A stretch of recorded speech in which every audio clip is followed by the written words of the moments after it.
All right. So this is section 4.2, and we're going to talk about in this section exponential functions. Okay, so far in this class, we've looked at different types of functions. If you remember, we've discussed the quadratic function, we've looked at polynomial functions, and we've looked at rational functions. Okay, so today what we're going to look at is an exponential function, which is just really another type of function that exists out there. All right, so it's called exponential because, so you see that it has the word exponent in it. And if you remember, an exponent is like a power, right? So something that has a power with it is what we call an exponent. So an exponential function looks like this. So it's a number, b, like you see right here in your notes, and then the x is in the power. So because your x is in the power, okay, or the exponent, that's why we call it an exponential function, because your variable is in the exponent, okay? So this b that's down here, we call that the base, okay? And it's going to be a number, okay? It can be any number, but the only thing is that it's always a positive number. As you see right here, it says b is greater than 0. And then that number also cannot be 1, okay? So it's a positive number, but it can't be 1. So here's some examples of an exponential function, okay? So it's really just a number to the power of x. So for example, you could have like 3 to the power of x. That would be an example of an exponential function. The exponent has an x in it, okay? We haven't seen anything like this up to this point. Previously, when we had things with powers, it would be things like maybe like x to the power of 3, okay? So before, your x was the base, and then the power was a number. Now, as you see right here, it's kind of switched around. So the x is in the power, and then you have a number in the base, okay? So whenever the x is in the power, that's what we call an exponential function. So something like 3 to the power of x, that's an example of an exponential function. It also works with like fractions, so I can have like maybe like 1/2 to the power of x. That's an exponential function. Remember, as long as your base is a positive number, it's fine. And then again, the base cannot be 1, okay? And you could even see them with like decimals. So I can say like 0.4 to the power of x. That would also be an example of like an exponential function, okay? So it's a number to the power of x. That number is called the base.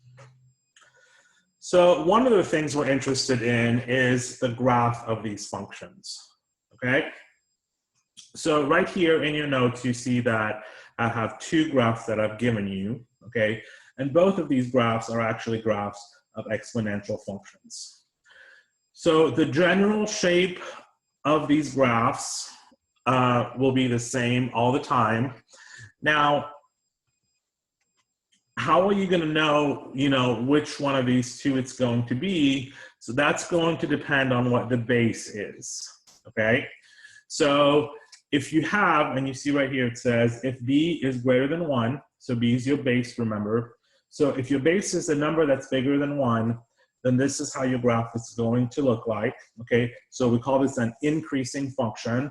We've talked about increasing before. Increasing means your graph is going up when you look at it from left to right.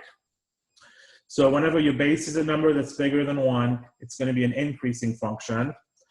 Whereas if your base is a number that's between 0 and 1, then it's going to be a decreasing function. Okay, so this is decreasing. When you look at it from left to right, it's going down. Okay, and I know it's kind of hard to see, but like, for example, this right here, this graph that I have is a graph of 2 to the power of x, okay? So the base is 2, that's a number bigger than 1. Whereas over here, this graph is a graph of 0.5 to the power of x. So the base is 0.5, which is a number that's between 0 and 1, okay? So when the base is bigger than 1, it's going to be increasing. When the base is between 0 and 1, it's decreasing. All right, so let's talk about the domain. It wants me to find the domain first of all. All right, so the domain of the graph, if you remember, this is something else we've talked about before. To figure out the domain of a graph, you have to look at your graph from left to right. The domain has to do with the x values, so the x values are horizontal, so you have to go from left to right. So you have to see how far to the left does your graph extend, to how far to the right does your graph extend. Okay, so Hallie asks if there are no negative bases, and the answer is no. Okay, so the base is always going to be a number that's a positive number, and that's part of the definition up here. Okay, so b is always greater than 0. All right, so back to the domain. Like I said, so we have to look at our graph from left to right. So the furthest to the left this graph is going to go, it's going to keep going to the left side. So if it keeps going this direction, that's towards negative infinity. Okay, and then on the right side, so this graph here, it's going to keep going this way. So if it keeps going up that way, that means it's going to keep going towards the right. When it keeps going towards the right, that's towards positive infinity. So from left to right, the domain would be from negative infinity to positive infinity. Same thing over here, whenever the base is between 0 and 1, if we look at our graph from left to right, it's going to do the same thing. On the left side, it's going to keep going this way, so it's going to keep going to the left, that's towards negative infinity, and on the right side, it's going to keep going towards positive infinity. So the domain over here is also negative infinity to positive infinity. As far as the range goes, so the range, remember, is the y value, so that's up and down, so you're going to go from the bottom to the top. So one of the things I want you to see, it's hard to see on this paper, and it's actually not the best picture that I've included on there. But when you look at your graph, okay, whether it's the increasing graph or the decreasing graph, both of them, okay, so when you get really close to where the x-axis is, okay, so for example, on the increasing one, okay, so on the left side of it, on the left end of it, you see that your graph comes down. So what happens though, like when it comes down, it's going to keep going, like we said earlier, it keeps going to negative infinity. Now the thing is though, is that your actual graph is not supposed to touch the x-axis, okay? It's going to keep, the further you go to the left, it's going to keep getting really, really, really close to the x-axis, but it will never touch it, okay? It's never going to touch it.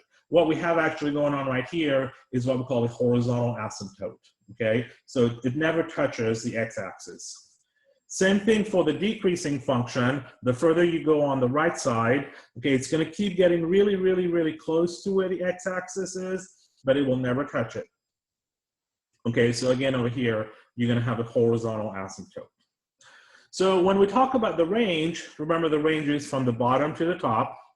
So when we talk about how far down it goes, okay, so on the very bottom, the way we're going to write this, so like I said, your graph is going to keep getting really, really close to the x-axis, which is at 0, okay, but it will never touch it. Because it never touches it, that means we cannot include 0, okay?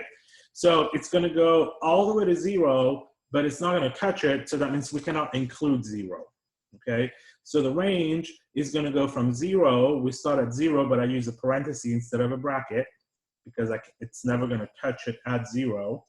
So on the bottom, it goes all the way down to 0, and then on top, you see both our graphs, it keeps going to the top, so if it keeps going on top, that means it goes all the way to infinity. So the range is going to be from 0 to infinity in both cases. And then for the horizontal asymptote, okay, so like I said earlier, my graph never touches the x-axis. So it's going to, you have a horizontal asymptote there. So that horizontal asymptote is the line y equals 0. Okay, so right here, I'm going to say y equals 0 is a horizontal asymptote.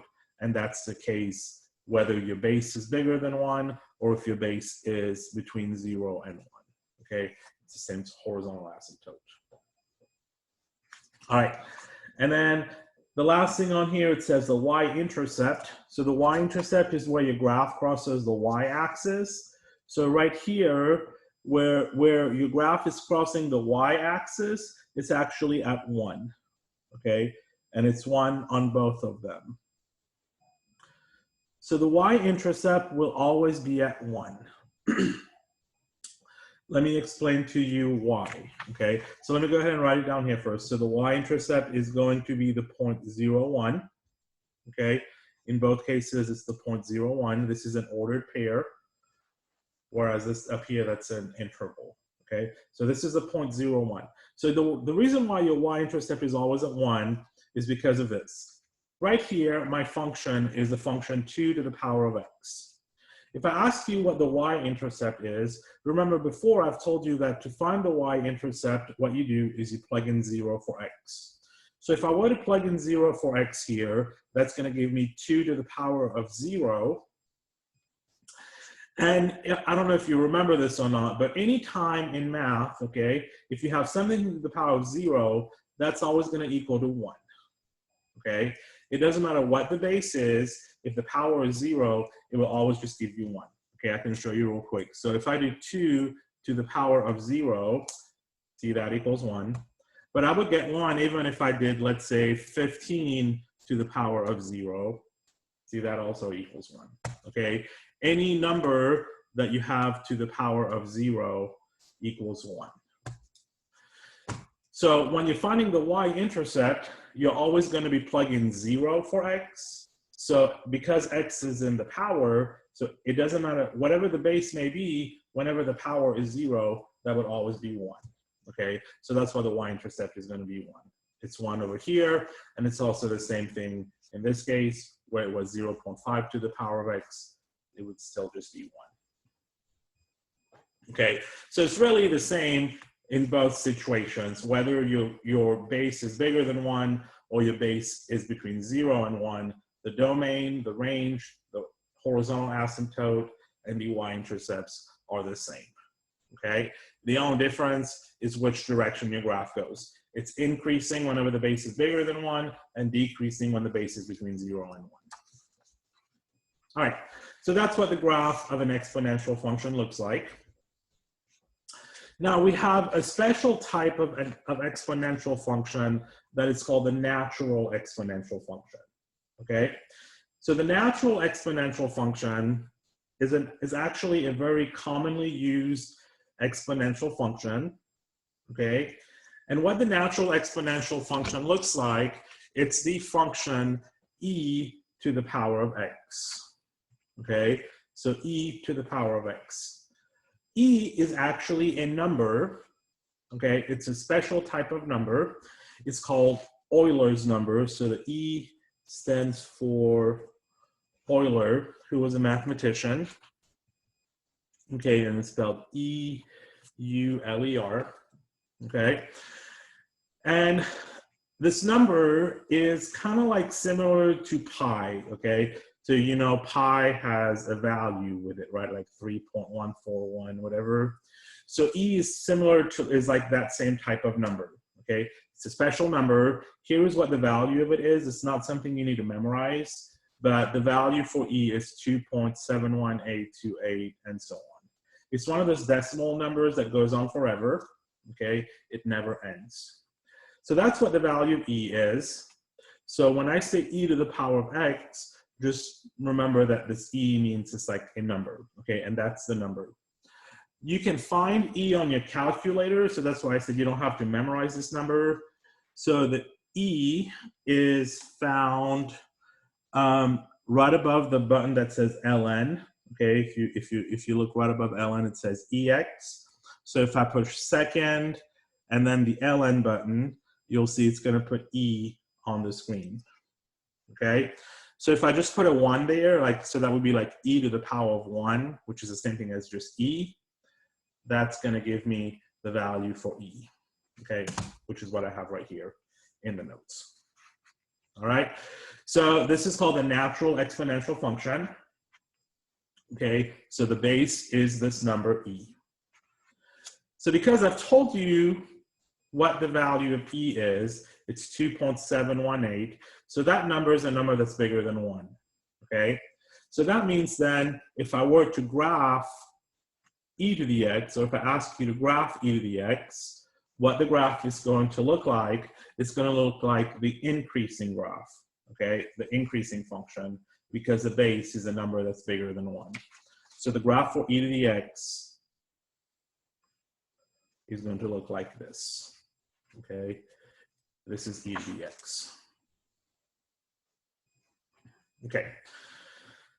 You may have heard in the news lately, especially with everything going on, how, when they've been talking about like the number of cases, number of people testing positive with the coronavirus and everything. You may have heard in the news how they've said like the number is growing exponentially. Okay. Well, if you have heard that, this is exactly what they are referring to. Okay. So an exponential function is basically a function that's growing at a very fast rate, okay? It's growing at a very fast rate. So we call that an exponential function. So when you hear in the news, oh, like we have an exponential growth or the number of cases is growing exponentially, they're actually talking about this function right here, okay? The exponential function. So that's what the natural exponential function is. It's an exponential function where the base is e, all right? And that's the value of e. All right, now on the next page, we're gonna talk about transformations with exponential graphs. So we have talked about transformations in the past in a previous chapter. And what I mean by transformations is taking the graph and then like shifting them around. If you remember, we could like shift them left or right, up and down, or we could also do like things like stretching and shrinking with our graphs. So those types of transformations that we had discussed before, we can do those same types of transformations with the exponential graphs, okay? So what I'm gonna show you next is how to do that. So right here, what I have written, it says f of x equals ab power x minus h and then plus k, okay? So the b is the base of your exponential function, okay? So it's the same b like we discussed earlier, your exponential function is b to the power of x. So this b that you have right here, that's referring to the base, okay? So the h is gonna be a number that you're gonna add or subtract. That number, you're gonna be adding or subtracting it in the exponent, so that's where the x is. The k is gonna be another number that you're gonna be adding or subtracting, but this k is not in the exponent. This k is separate, okay?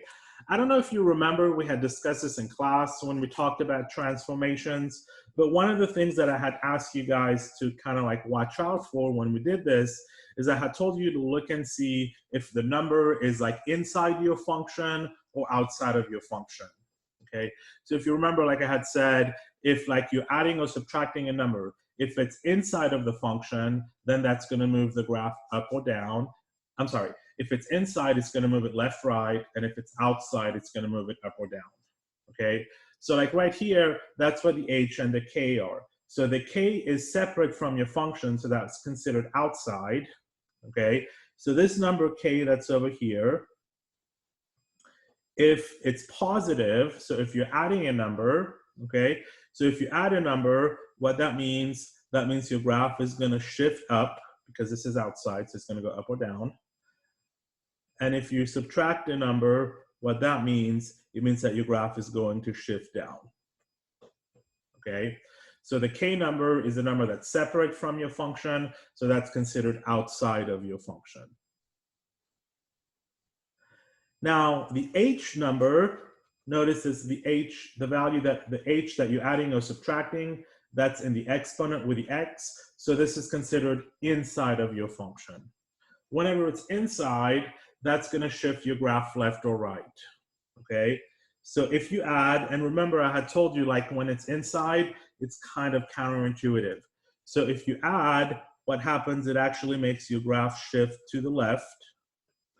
And if you subtract, it makes your graph shift to the right. Okay, so that's gonna be the number that's in the power, okay, where the x is if you're adding or subtracting. Now, another type of transformation that you can have is stretching and shrinking, okay? Stretching and shrinking happens if you multiply by a number. So right here, that would be like this number a that you have in front of your base, okay? So this number a that you have in front of your base, if you multiply by a number, that's going to stretch or shrink your graph, okay? So if a is a number that's bigger than 1, then what's going to happen is that your graph is going to stretch. Actually, so what's going to happen to your graph is that you're going to have a vertical stretch. Okay, so if a is greater than 1, I'm just going to say vertical stretch. If you remember, we talked about vertical stretch and horizontal stretch. So if a is bigger than 1, you're going to have a vertical stretch. And then if a is a number that's between 0 and 1, you're going to have a vertical shrink, okay? So it's going to shrink your graph if it's a smaller number. So that's a number between 0 and 1. One last thing that can happen here in these situations is you can have, sometimes it can put a negative in front, okay? So if it's negative, I'm going to write it over here. So if it's negative, if there's a negative, what you're going to do, the negative will cause your graph to reflect, okay? And so you're going to reflect across the x-axis if there is a negative in front, okay? Reflect across the x-axis if there's a negative number in front of your base. All right, so those are the different types of transformations that can happen. Let's look at an example. 2 to the power of x plus 2 minus 1. All right, so let's talk about the transformations first. So it says it's asking us to graph it and then state its domain and the range, and then to identify the horizontal asymptote. Okay. So first, let's look at what happens, okay? So the transformation that happens. So you have 2 to the power of x plus 2 and then minus 1. Okay, so you have 2 to the power of x plus 2. So you notice there's a plus 2 in the power, okay? So because the 2 is in the power, we talked about here, if you have a number in the power and you're adding a number, like the plus 2 here, that means it's going to shift your graph to the left, okay? So what's going to happen here is your graph is going to shift left 2 units, okay? And then the minus 1, because the minus 1 is on the outside, like where the k is, so if you're subtracting, like here you have minus 1, when you subtract, it's going to shift it down, okay? So you're also going to shift down 1 unit, okay? So let's see what the graph is going to look like. So when we graph, okay, we have to start first of all by graphing the original function. Okay, can one of you guys tell me for this function that I have right here, what the base is? So what number is in the base here? Can you just type it in the chat? Okay, good. So the base is 2. All right. So the base is 2. That means good. Okay. So base is 2. That's a number that's bigger than 1. So whenever your base is bigger than 1, it's an increasing function, right? Like this one. So originally, your graph is going to look like this. Okay. Increasing. What's going to happen to this graph? You're going to move it to the left 2 and then down 1. Okay. Now remember that my graph has a horizontal asymptote, and to begin with, the horizontal asymptote is at 0. It's like where the x-axis is. Okay. So what I'm going to do is I'm going to take this graph and I'm going to shift it to the left, and then I'm going to shift it down. Okay. Now, when I shift it to the left, okay, so this whole thing is just going to move over to the left a little bit, Well, when it moves over to the left, that's not going to affect the asymptote, okay? So when you shift it over to the left this way, the asymptote will stay where it is, okay? So it's going to remain at 0.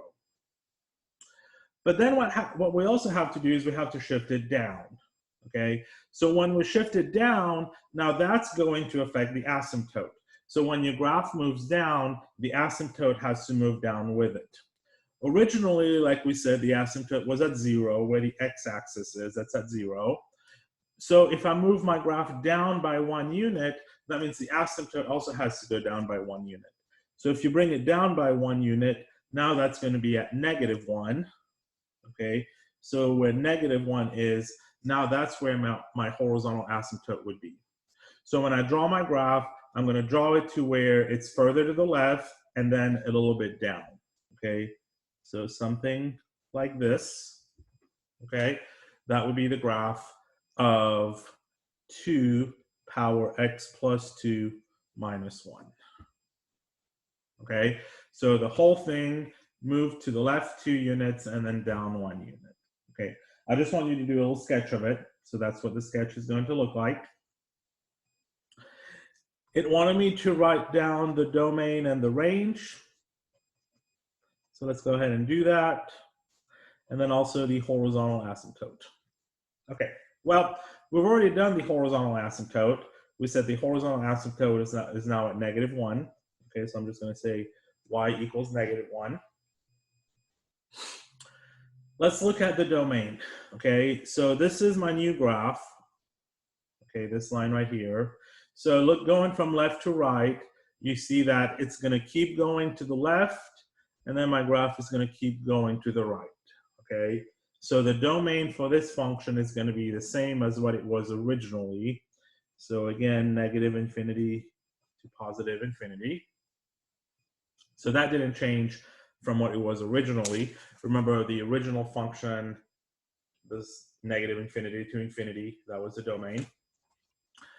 And then the range now, though, that one changed, because when you look at your graph from the bottom to the top, so on the bottom, the lowest your graph is going to go to is all the way down to -1, okay?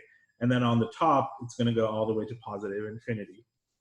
So the range is now going to be from -1 to infinity. And again, it doesn't touch the graph at -1, so we don't include -1. All right. Let's do the next one, okay? So the next one is -ex minus 1, okay? So I have -e and then x minus 1 in the power. So remember, this one is where the base is e. That's the natural exponential function that we discussed on the previous page, okay? So I did put a negative in front of it. So if there's a negative in front of it, you're going to think of like the -1, okay? So we discussed up here that if we have a negative in front, what that does to our graph, you're going to reflect across the x-axis, okay? So that's one of the transformations that will take place. We have to reflect across the x-axis. And then we're also subtracting one. The one that we're subtracting is with the x, okay? So it's in the exponent. When it's in the exponent, that's what's going to make it shift to the right, okay? Whenever you subtract in the exponent, it moves to the right. So I'm going to shift to the right 1 unit. Okay, so for my graph, I'm going to first do the original function. The original function is e to the x. E to the x looks like this. Okay, it's an increasing graph. What I'm going to do to this is I'm going to reflect across the x-axis. So here's the x-axis. When I reflect, that means it's going to flip down. Okay, so when I flip it down, it's going to go down like this now. And then you also have to move it to the right. Okay, so a little bit further to the right side. Now, for the horizontal asymptote, remember the horizontal asymptote was at 0, which is the x-axis. So when I flip it down, the horizontal asymptote is not going to change, okay? Your graph is going to go down this way now, but the asymptote will stay exactly where it is. And then even if I move it to the right one, okay, so it's going to be a little bit further to the right side, this asymptote will remain at 0, okay? Because you didn't move your graph up or down, so it didn't change the asymptote at all. So here's what my graph is going to look like, okay? It's going to go down, but then I drew it to where it's a little bit further to the right side, okay, than the original one, because we did have to move it to the right 1 unit. So this right here is a graph of negative e power x minus 1. Okay.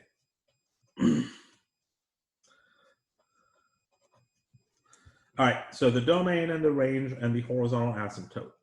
Okay, so as you see in the picture here, the horizontal asymptote did not change. That stayed the same. It's still right here where the x-axis is, which is y equals 0. For the domain, we have to look at our graph from left to right, this new graph right here. So on the left side, it keeps going to the left side, and on the right side, it's going to keep going to the right side. Okay, so the domain is going to be negative infinity to positive infinity. So that didn't change from what it was originally. And then the range, though, the range changed here as well. So when you're looking at this graph right here, you have to look at it from bottom to the top, okay? So on the bottom, you have to see how far down it goes. Well, it's going to keep going down. That's towards negative infinity. And then on top, your graph, you have to see what's the highest it goes to. So the highest this graph is going to go to, it's going to keep getting extremely close to where the x-axis is, which is at 0, but it's never going to touch the x-axis, okay? So your range is going to be from negative infinity to 0 with a parenthesis at 0. Okay, so that's how you graph these, okay? Now, you can also, if you wanted to, you could have just put this into your calculator and graph them using the y equals, okay? If you had to graph, let me just show you real quick. So if you needed to graph the negative e power x minus 1, you can just go to y equals, okay? You would do negative, and then the e, like I told you earlier, you push second and then ln, and then in the power, I'm gonna put x minus 1, and then if I graph it, so it goes down like that, okay? Just like how I kind of have it here. Okay, you just need a sketch of it. So it's kind of hard to see up here, but it is supposed to go all the way across, okay? So anyway, so that's your graph. Okay, the last part of this is an application of exponential functions. And one of the places where exponential function is used is when it comes to dealing with money, specifically dealing with interest, okay? So interest, whether we're looking at it from a savings account point of view, or if we're looking at it from a loan point of view, like if you take out a loan, you have to pay interest, or if you have a savings account, the bank pays you interest. So the way the interest is calculated, it uses an exponential function, all right?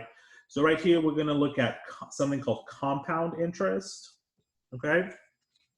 So there are a couple of formulas right here that we're gonna be using, okay?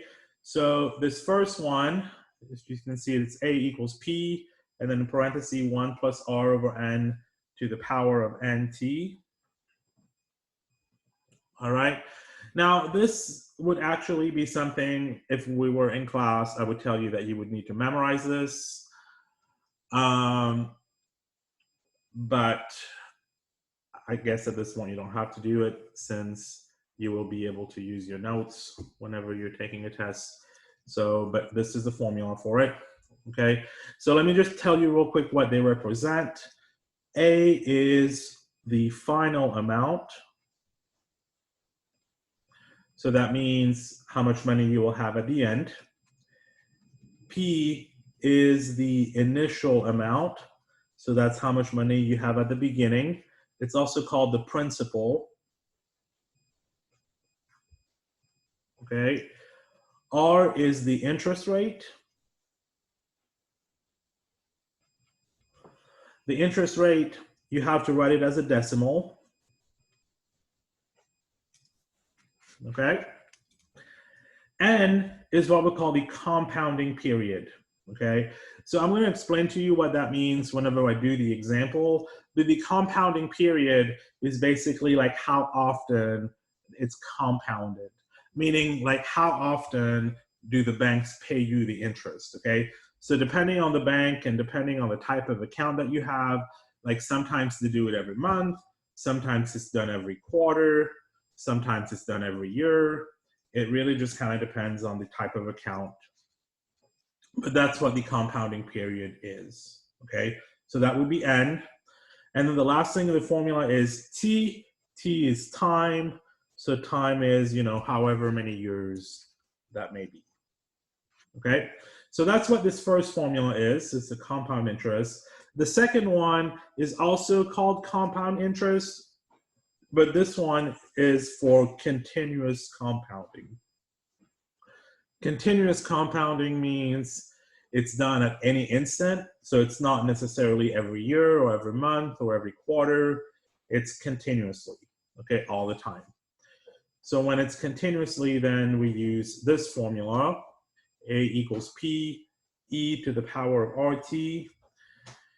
And so the A is a final amount, just like up here. The P is a principal, just like up here. This E that you have right here is the natural exponential that we discussed earlier, like the EX function. It's that function. R is the interest rate, and T is time. Okay? So here's an example. Suppose that you invest $8,000 that pays 4.5% interest rate per year under the following compounding options. Determine the total amount in the account after 5 years with each option. Okay, so the first one that we're going to do, it says it's compounded monthly. Okay, so compounded monthly, so monthly, remember that means, so there are 12 months in a year, so that means your N is going to be 12. Okay, so it's going to be 12 times a year. We're going to use this formula right here. It says find the total amount in the account after 5 years. So what I'm figuring out here is what A would be. So remember, like I said earlier, A is the final amount. I don't know what that is. And then I'm going to plug for P, the 8,000, because that's the amount that you invest at the beginning. And then in parentheses, I'm going to have 1 plus, then R is the interest rate. So right now in the problem, it says 4.5% interest rate. So 4.5%, you have to express that as a decimal, like I said. So as a decimal, that would be 0.045.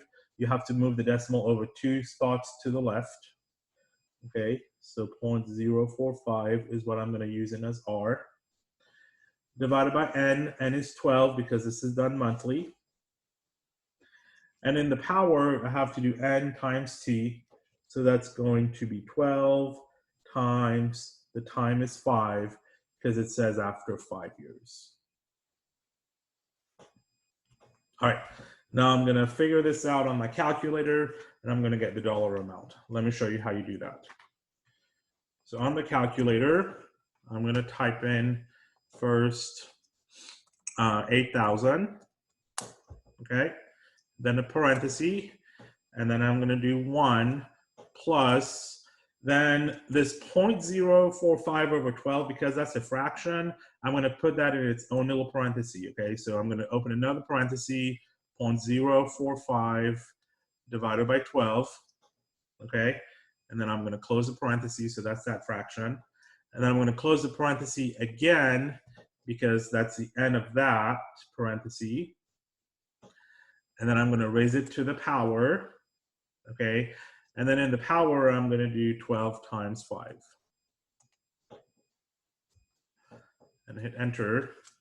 It's going to give me my answer. So $10,014. And because right now we're dealing with a dollar amount, we're going to round it to 2 decimal places. Okay, so that would be 37 cents. So my answer is 10,014 and 37 cents. That's how much money will be in that account after 5 years if it's compounded monthly. All right, if it says compounded quarterly, the only thing that's going to change is going to be my N number. Okay, so quarterly means every quarter. There are 4 quarters in a year, so I'm going to use 4 for N. It's going to be the same formula that I used earlier up here. But what I'm going to change this time is the number for N. So I'm going to plug in 4 for N. Okay, and then you're going to do this on your calculator just like how I did it for the previous one. Let's see. When you plug in 4, I got 10,006. Okay, 0.00.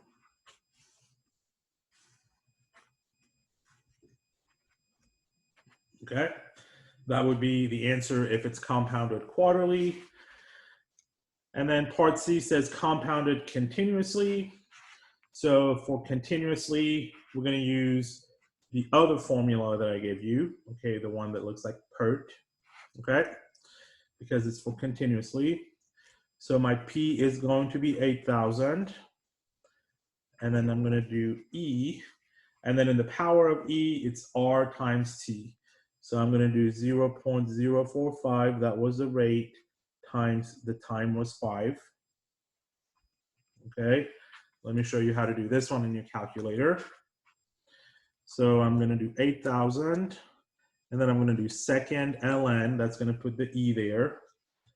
And then I have to type in 0.045 times 5.